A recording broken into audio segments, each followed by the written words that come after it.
Graça e paz do Senhor Jesus. Amém?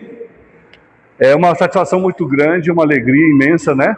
A gente poder dividir aquilo que o Senhor tem colocado no nosso coração e nos edificado, né? Até porque o Evangelho, ele é primeiramente para mim, né? Eu fui alcançado por esse Evangelho. Eu consegui entender e aceitar o Evangelho. E ao longo do caminho, obviamente, Deus me chamou para o ministério, tanto do ensino quanto para a pregação. E a alegria se cumpre agora, né? De poder, com pouquíssimo tempo, de pensar numa mensagem, mas a gente sabe que aquilo que já foi, e o que está sendo, futuramente vai se repetir novamente. Hoje nós vivemos, como diz o meu amigo Cabelo, a terceirização do problema e a terceirização da culpa. E isso é tão difícil, isso é uma realidade tão grande, que impede que você se avalie. Eu vou mostrar pelas Escrituras como isso é tenebroso. E essa falta de uma autoavaliação, a falta do conhecimento do Evangelho, a falta de uma introspecção e a cultura que existe hoje no mundo, como interfere na sua capacidade de julgamento, para dizer se aonde você está agora é real, é verdadeiro, se os efeitos das Escrituras, elas estão se cumprindo de verdade em você, se você está de verdade no verdadeiro Evangelho. Eu não consigo avaliar a sua mente. Então eu vou tentar, ao longo desses 30 minutos, expor para você de uma maneira em que você tem que entender e sempre se avaliar em relação à sua crença, em relação àquilo que você tem como o Evangelho que te alcançou. E você vai perceber que existe similaridades muito próximas em relação à interpretação do Evangelho, porém, ele não vai te levar ao caminho da salvação, e eu vou provar isso para você, porque nós estamos num reduto fechado, onde aqui está sendo anunciado palestras, incentivo, mas qual é a diferença de um testemunha de Jeová? Porque lá também tem público. Qual a diferença numa Assembleia de Deus? Porque lá também tem público. Numa congregação cristã, o que é que segura essas pessoas lá? Então essa é a avaliação que você tem que fazer em relação ao que vai acontecer nessa noite. Pai bendito, queremos te agradecer, Senhor. E que acima de tudo, de qualquer coisa, apenas Jesus seja a razão de aparecer, porque Ele é o autor do Evangelho. E a proposta original que o Senhor deu é a vida eterna. E para alcançar esta vida eterna, existem alguns critérios. Então nos auxilia, Senhor, nesta noite, para a comum crença entre nós, a fim de que o Senhor, com o seu Espírito Santo, possa nos convencer. Longe esteja o orgulho, a arrogância, a prepotência, a imposição, mas o brilho suave, Senhor, o aroma do teu perfume possa percorrer esse auditório hoje, e o Senhor ser enaltecido, enobrecido como o Senhor de todas as coisas. Em nome de Jesus. Amém. Apocalipse 3:15.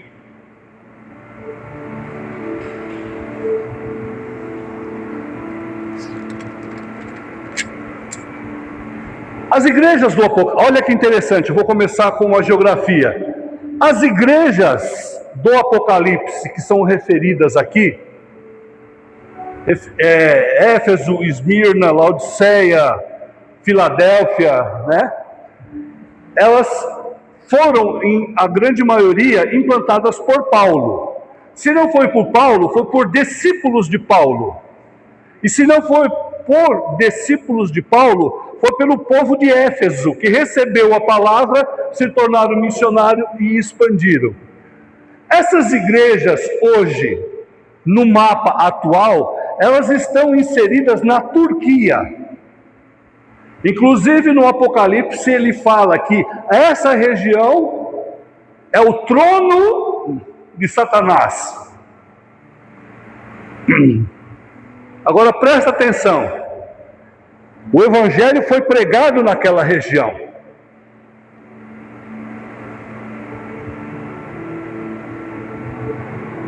E hoje nós temos a Turquia. Eu vou falar sobre a característica final do que aconteceu com o evangelho naquele lugar por esse texto aqui. Versículo 15. Conheço as tuas obras, que nem és frio e nem quente. Quem deras fosses frio ou quente. Assim porque és morno e não é quente nem frio, estou a ponto de vomitar-te, ou vou vomitar da minha boca. A interpretação de quente e frio aqui, hoje na igreja, não é a ausência nem a presença do Espírito Santo. Esquece essa interpretação. Isso aqui é teológico, mas é geográfico.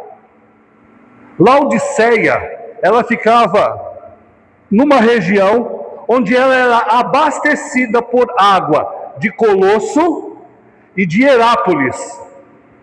A água de Colosso era fresca por causa das montanhas com gelo. E a água descia e refrescava toda a população. Mas, como Laodiceia ela não tinha reservatórios, então eles faziam ductos por causa da captação dessa água. Só que essa água, quando chegava na cidade, ela já não estava mais fria, nem fresca. A mesma coisa acontecia com Herápolis. Herápolis tinha a água vulcânica, e elas eram ricas em minerais. E as pessoas procuravam aquela região como termas curativas. Ela era boa para reumatismo, artrite, doenças dermatológicas, circulação, porque a água quente, fora o bem-estar que aquilo produz, né, na pessoa quando ela imerge. Abaixa a pressão, dá aquele relaxamento, e a pessoa, ao se levantar dali, se levanta um pouco mais mole, um pouco mais... Aí procura uma água fria, reativa, e a sensação de bem-estar, ela aumenta. Só que essa água, não é canalizada, mas ela fazia aqueles ductos em céu aberto, até chegar no local de Laodiceia, a temperatura dela era morna. Então a água de Laodiceia era ruim. E quando Jesus ele se refere a João, porque o que dá a impressão aqui é que João, ele era a pessoa, depois de Paulo, quando ele já está quase no finalzinho do século I, João é que tomava conta dessa igreja. Por isso que ele recebe a revelação das igrejas do Apocalipse, porque era ele que cuidava, ele supervisionava, e a revelação veio para que ele distribuísse as orientações para cada pastor, para cada ancião, que é chamado nas Escrituras como ao anjo da igreja de Laodiceia. Jesus ele está se referindo nesta passagem que a água pela qual ele vinha buscar Ao invés de provocar cura, não resolvia nada.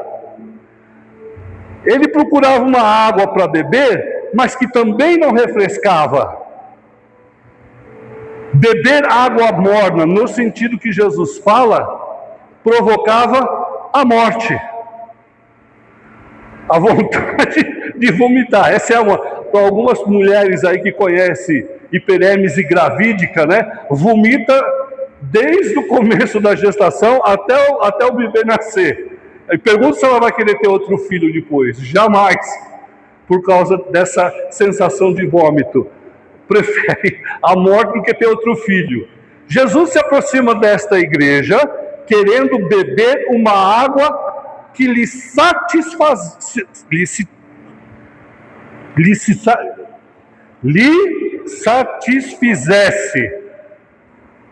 Só que ele não encontrou. Olha aqui agora.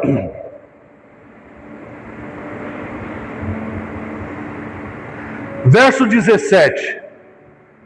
Agora aqui é o significado da água morna.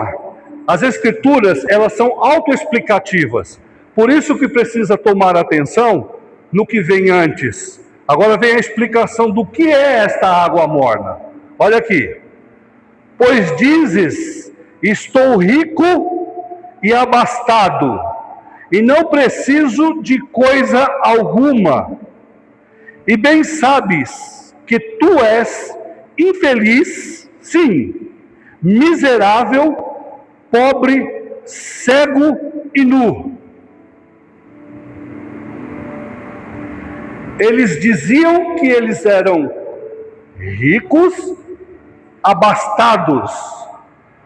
Era uma igreja opulenta, não é opulenta de comer, ela era grandiosa, era formada por pessoas da High Society, tinha grana, porque eles diziam que eram ricos e eram prósperos. Isso significa que a sensação de igreja estava camuflada por causa dos bens que a população possuía.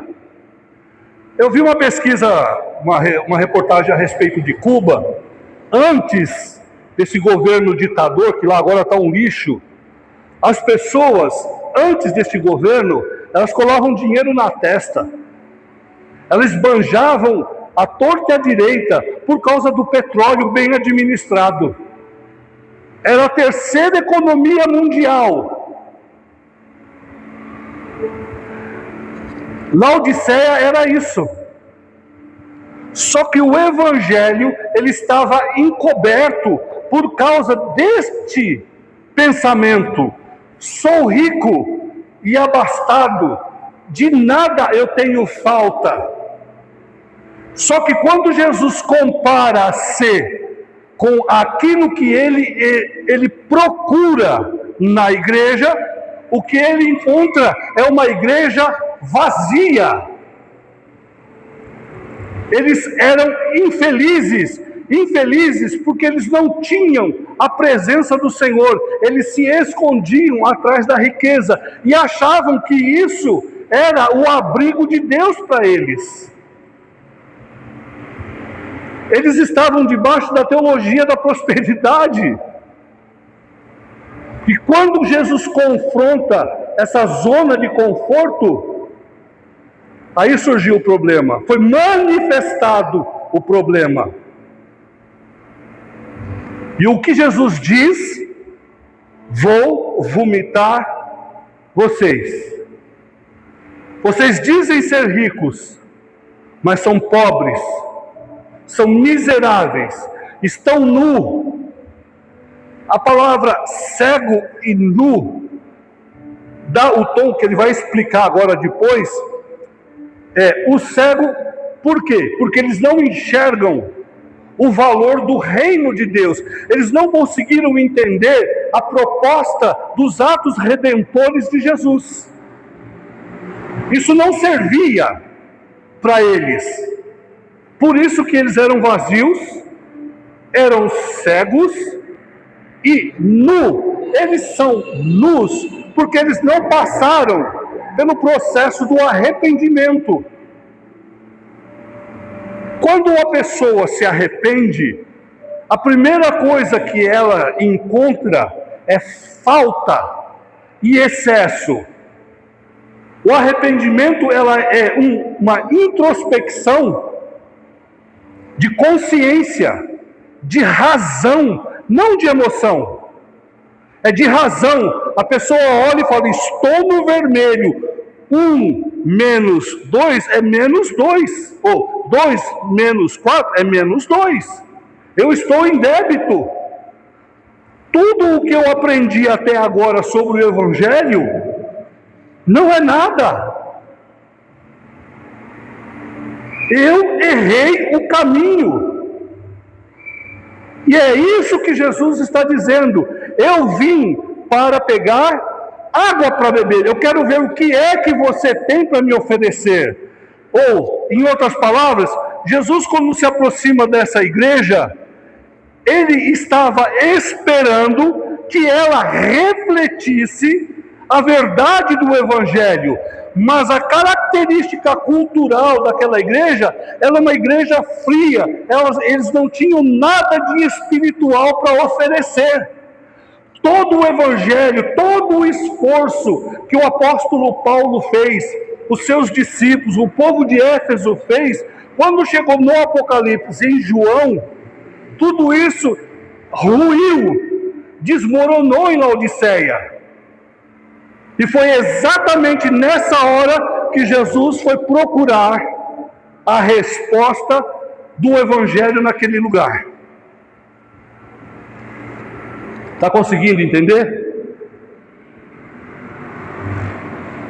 Verso 18.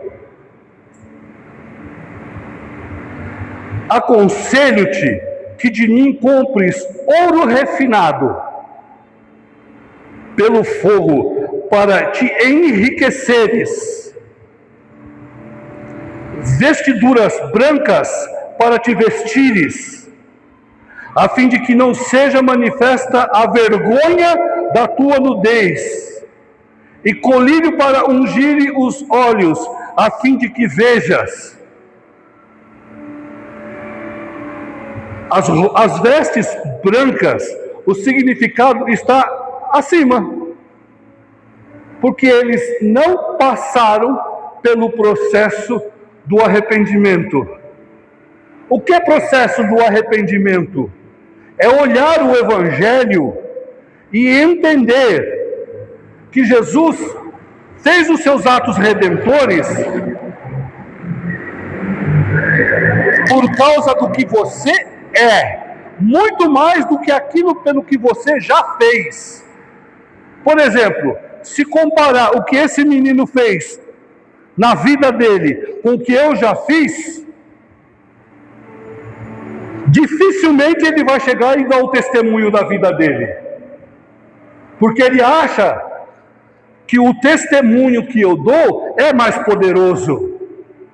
De onde eu vim, como eu fiz, como eu sou, o que aconteceu comigo, os meus erros. Ele ainda é novinho. Mas nós não somos avaliados pelo Senhor por aquilo que fizemos.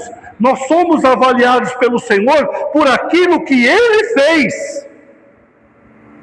O nosso destino era inferno. O nosso destino é ser miserável. O nosso destino é ser abandonado. A gente nem entrava no plano da salvação se for comparar com Israel. Então, eu celebrar a minha salvação não está baseado naquilo que eu fiz, mas no destino que a Bíblia garantia que eu iria ter. O cabelo ainda até, inclusive, o que ele fala? A cadeira está vaga lá. Para lá eu não vou mais. Então, o arrependimento, ele é uma autoavaliação proporcionada pela verdade do Evangelho, que te leva a entender que a sua vida é uma miséria. Não pelo que você fez. O que você faz, o que você fez, é uma consequência daquilo que você é. Você nasceu em pecado, você nasceu debaixo de maldição, você nasceu fora do plano de Deus. Mas um dia, Deus decidiu mudar essa história. O plano da salvação parte dele. Se você é impulsionado a chorar, a pedir perdão, a olhar a miséria da sua vida, alegre-se, porque isso é um ato feito pelo Espírito de Deus. Esta igreja estava debaixo do mesmo senhorio, mas eles não viam que estavam fora do Evangelho, porque tudo estava camuflado pela alegria da prosperidade e do bem-estar. E é interessante que o Apocalipse, a carta é endereçada ao anjo, ao pastor da igreja. Mas olha o que ele vai falar posteriormente. 19. Eu repreendo e disciplino a quantos amo. Sê, pois, então zeloso e arrepende-te. Agora que ele sai do plural e entra para o singular. Aconselho-te que seja zeloso. Ele está usando no singular. Então, ele está individualizando a responsabilidade. Já sai da ordem pastoral e agora é individual, é para cada membro. E aí ele diz, arrepende-te. O que é este arrependimento? Puxa o freio de mão, reveja a sua questão de fé. Você está crendo no Evangelho verdadeiro? O seu comportamento, ele está sendo condizente com o novo nascimento? Olha o que ele vai falar aqui. Verso 20. Eis que estou à porta e bato. Se alguém ouvir a minha voz e abrir a porta, eu entrarei, cearei com ele e ele ceará comigo. Percebe? Agora não é mais a igreja. A cultura da igreja era uma. Mas ele está dizendo que para cada membro daquela igreja, ele está falando ao coração.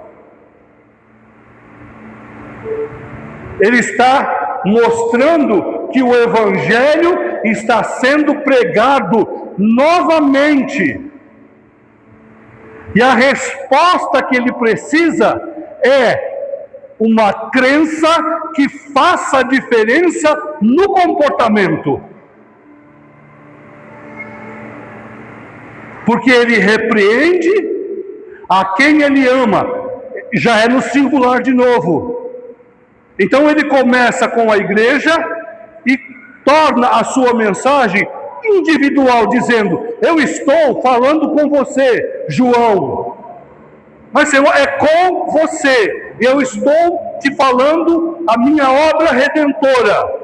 Se você compreender, o Espírito Santo vai entrar em você, aí você vai encontrar a verdadeira festa 24 horas por dia.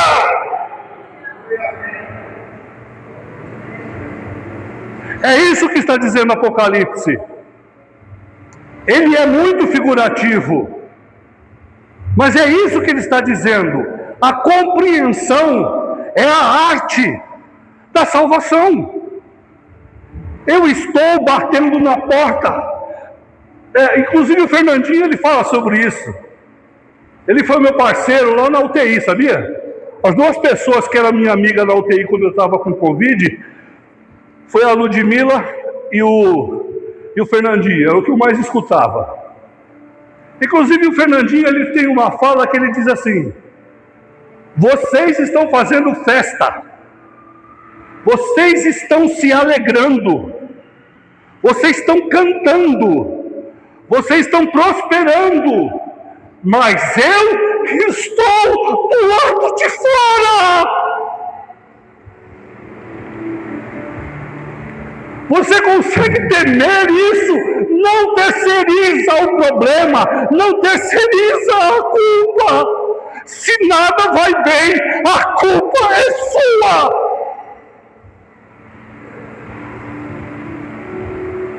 Mas a grande novidade do Evangelho é: eu estou à porta, batendo e repreendendo, porque eu te amo.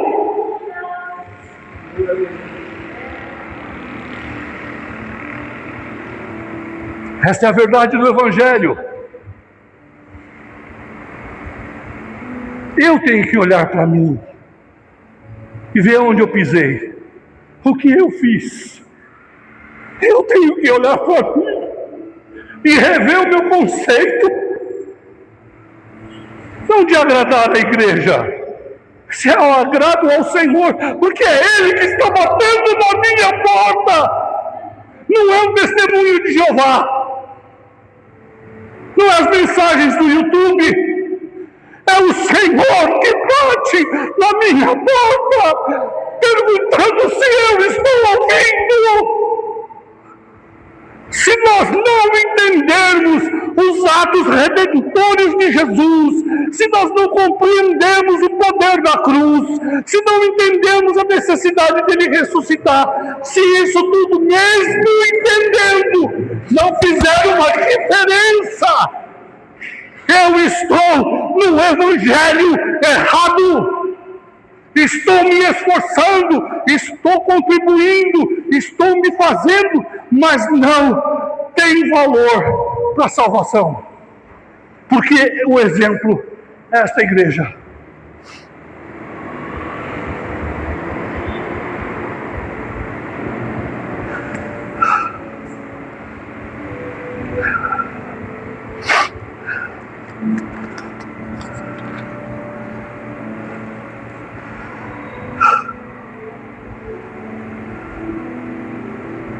Eu já quase acabei a mensagem. Vamos mudar para Tessalonicenses 2:11. 2 Tessalonicenses 2:11.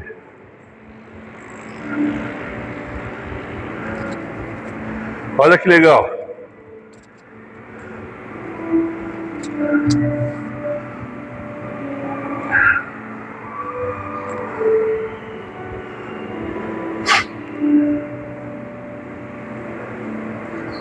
É 2:11, não é 3:11.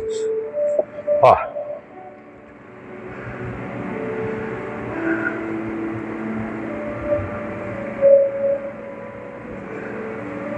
E por este motivo, pois, é que Deus lhes manda a operação do erro para darem crédito na mentira.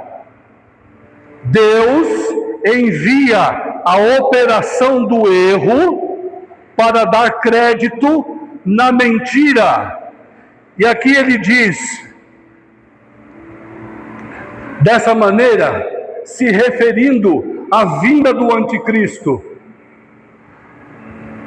O anticristo, nós não sabemos agora, nesse exato momento, afirmar 100% que ele está, mas também não podemos afirmar 100% que ele não está. Mas o mistério da iniquidade já começava a operar quando o Apocalipse foi escrito. Existe alguém segurando, se você olhar ali, muitos querem dizer Paulo, outros querem dizer que é o Espírito Santo, mas eu procuro dizer que é um anjo.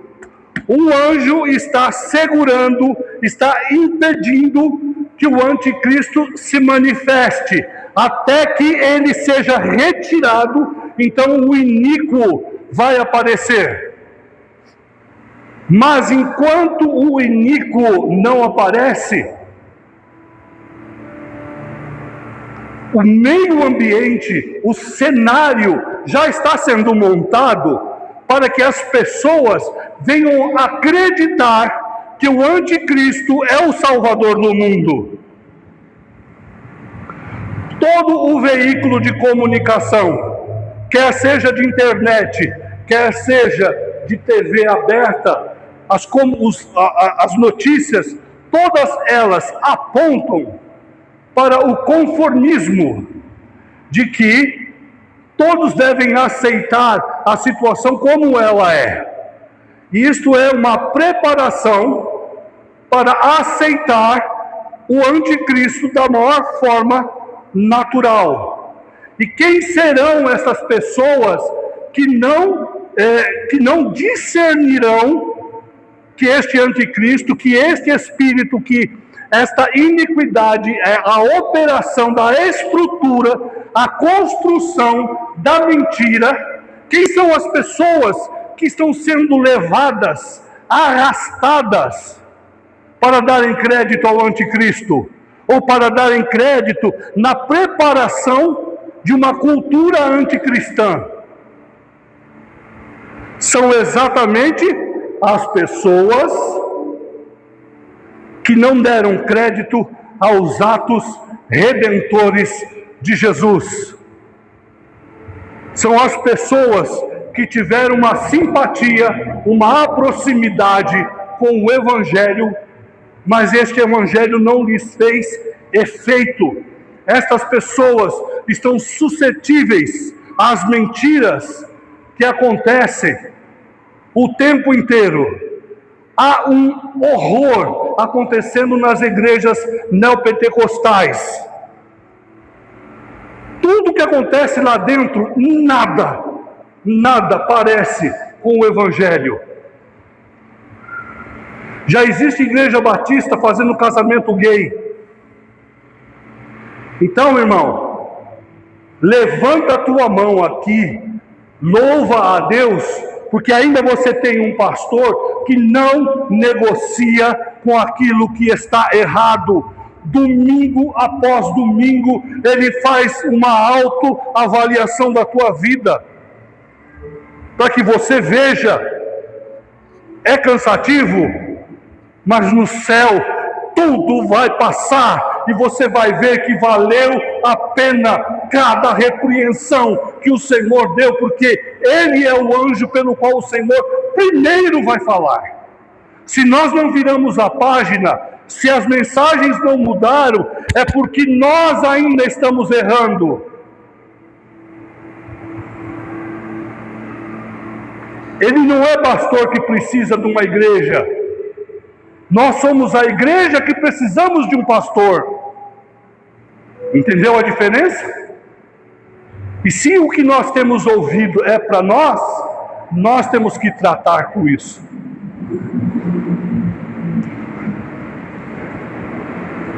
A Turquia hoje, 99% da população é muçulmana.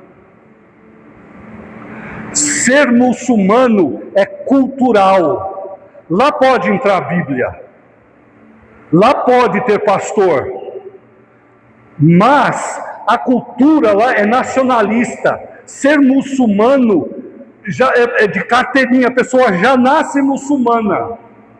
Ela é totalmente doutrinada a absorver a cultura muçulmana desde criança, assim como era o católico no início.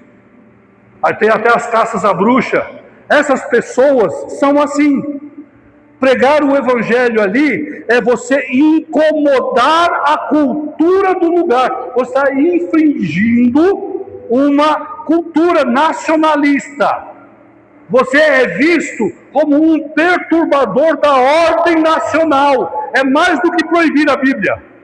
Se você parar e pregar para uma pessoa, essa pessoa se sentir incomodada, ela vai lá, faz denúncia sobre você, seus bens são caçados, você perde as suas amizades, você não tem como viver mais lá.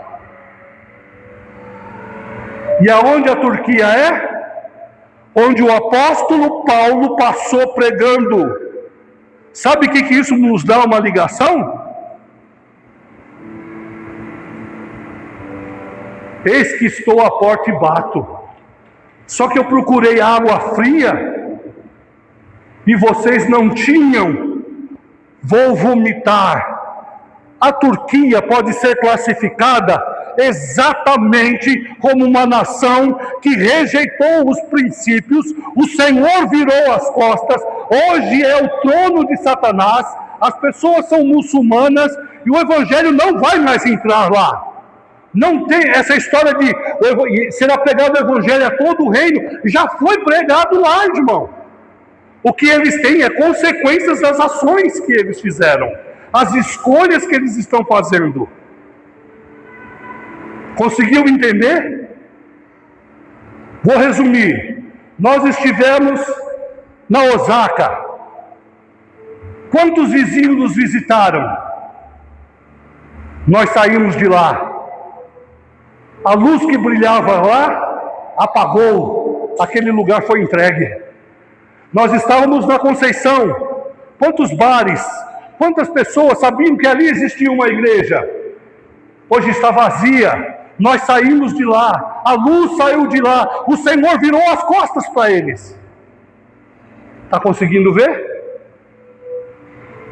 Se eu levo o evangelho aqui dentro, na base do café com leite, se eu levo o evangelho aqui, dessa maneira de estou presente, mas sou ausente, cuidado, o Senhor pode chegar e pedir água fria para você, e você não ter nada para oferecer, não ter uma vida espiritual, não conseguir fazer uma diferença, não conseguir produzir alguma coisa no reino de Deus, não enxergar o reino de Deus.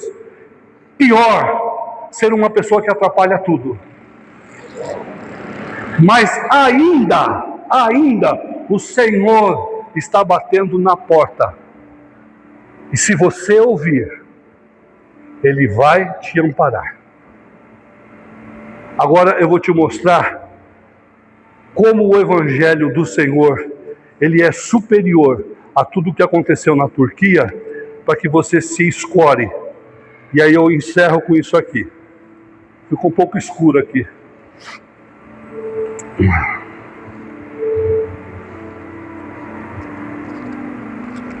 Ó, Apocalipse 12.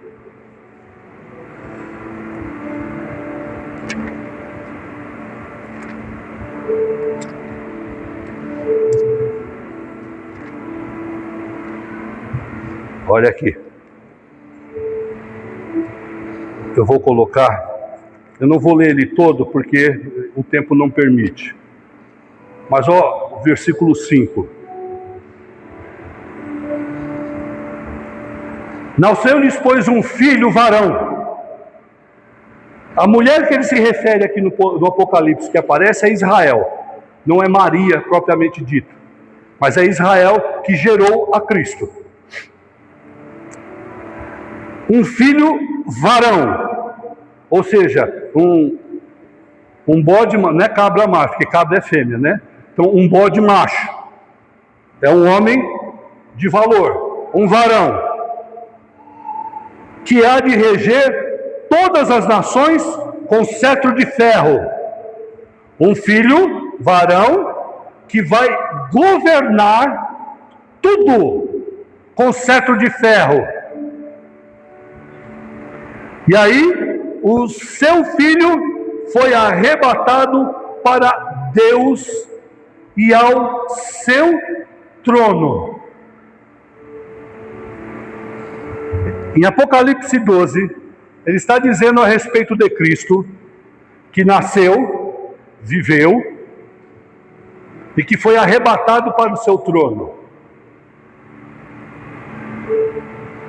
Miguel, o arcanjo, que é o príncipe de Israel, Israel não foi invadido, porque se você ler na vida espiritual de Israel, Miguel é o príncipe de Israel. Dessa vez, tudo que tentaram fazer para invadir Israel, não conseguiram, porque Miguel estava lá. Mas, quando teve a morte de Moisés, e Satanás queria pegar o corpo de Moisés para transformar ele num ídolo, Miguel se aproxima de Satanás e diz: o Senhor te repreenda, porque ele não podia usar de infâmia ou de quebra de autoridade, porque na escala hierárquica, um arcanjo é inferior a um querubim. Então ele não podia agredir uma patente superior. Então o que ele fez? Ele invocou uma patente maior do que ele, e maior do que Satanás, se referindo: o Senhor te repreenda. Conseguiu entender? Ele não pôde ter uma ação direta com Satanás. Agora o Evangelho. Deus, na sua excelência, quer dar a vida eterna. Só que a vida eterna é um plano. O plano falhou nas mãos de Adão. Jesus veio na forma de homem. Enquanto Satanás queria ser igual a Deus, Jesus, que tinha o direito de tomar essa ser igual a Deus, nesse momento ele se esvazia de si mesmo e se torna um homem. Aonde o problema está? No homem, no território onde o inimigo domina. Então é como homem que eu vou até lá e vou vencer esse infeliz. Ele não poderia ser julgado no céu, porque toda a infâmia que Satanás dizia do Senhor no céu, se ele fosse reprimido exatamente naquela hora, tudo o que ele afirmava, dizendo ser Deus, ele estaria com a razão. Então ele não pôde ser punido na mesma hora. Jesus veio na forma de homem, aonde todo o transtorno aconteceu. E na forma de homem, ele foi tentado no deserto. E lá no deserto, Jesus vence a Satanás.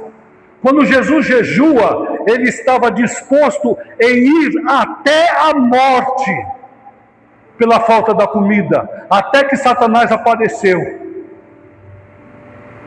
Mas Jesus venceu Satanás no deserto.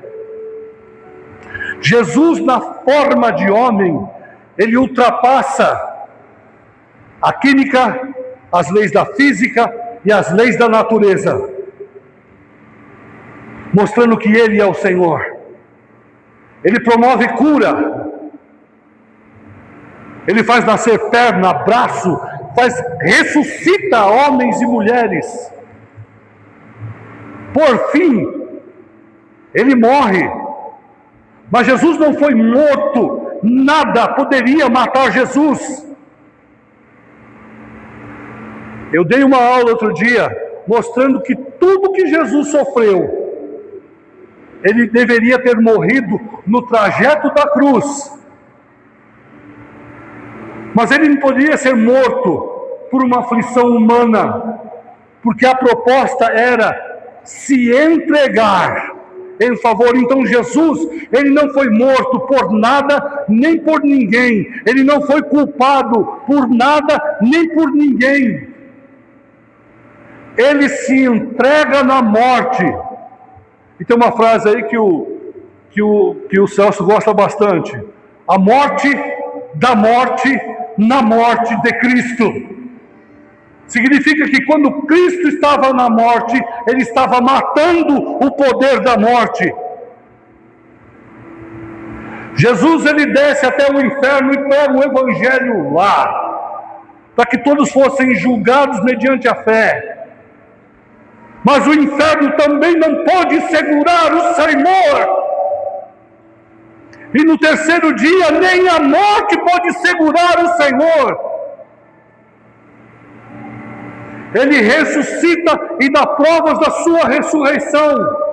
A maior prova da ressurreição para nós hoje é sermos transformados do pecado e sermos cheios do Espírito Santo. Esta é a maior prova de que Jesus está vivo. Só que o Evangelho não parou aí. Ele precisava consertar a história no céu, porque é lá que tudo aconteceu. Os anjos estavam em silêncio, só acompanhando a temporada. Né? Episódio 1, 2, 3. Quando encerrou a temporada, Jesus entra no céu e leva o sangue do perdão dos nossos pecados. Tudo que Satanás tinha para nos segurar foi cancelado pela sua ressurreição e ascensão no céu. O céu para. Jesus se assenta no trono. E louvado o nome de Jesus. Chegou a hora da caça às bruxas. O Senhor dá autoridade para Miguel.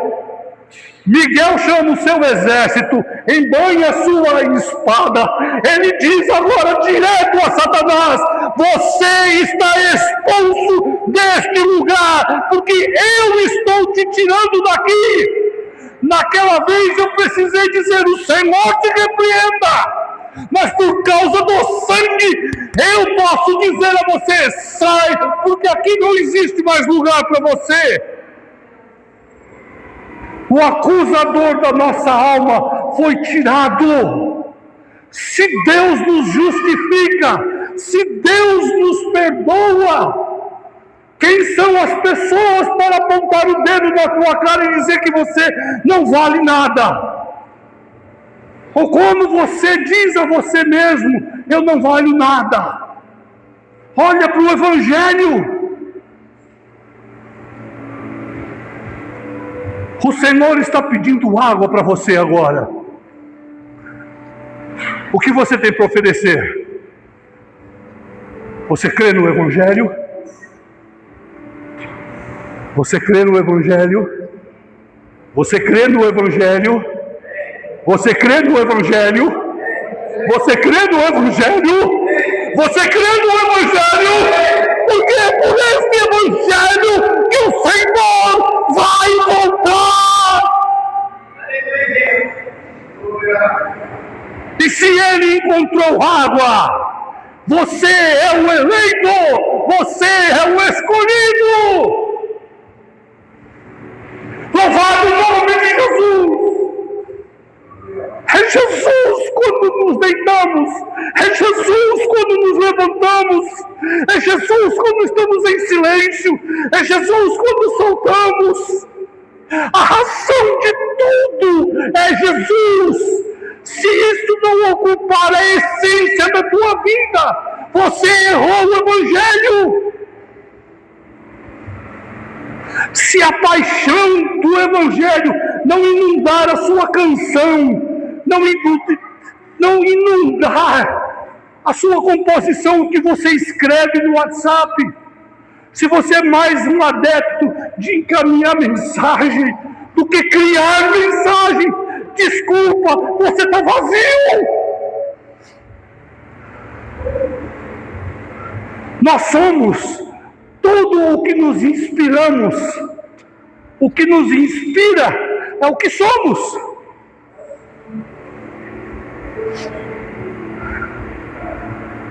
Amém?